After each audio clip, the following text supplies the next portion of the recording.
সম্মানিত দর্শক এবং শ্রোতাবৃন্দ, আমি ডক্টর আবুল কাশেম মোহাম্মদ মাহবুবুল্লাহ যশোরী বাংলাদেশি সেবা পার্টির পক্ষ থেকে আপনাদের সকলকে জানাই আসসালামু আলাইকুম ওয়া রাহমাতুল্লাহ।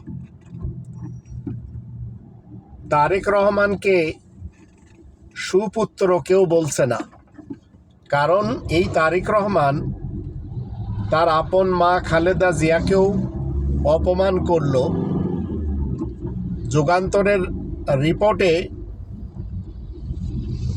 সুপ্রিম কোর্ট সচিবালয় বিলুপ্ত। দেখুন আপন মাকে কিভাবে কুলাঙ্গার পুত্র অপমান অসম্মান করে। খালেদা জিয়া কি বলেছেন শুনে নিন। আদালতকে নির্বাহী বিভাগের আওতামুক্ত করার লক্ষ্যে সুপ্রিম কোর্টের অধীনে পৃথক সচিবালয় স্থাপন করা হবে।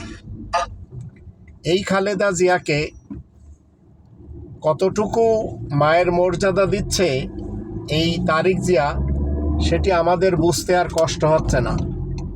তাই আসুন আমরা সত্যনিষ্ঠ যারা, সত্যবাদী যারা, এমন লোকদেরকে ক্ষমতায় আনি।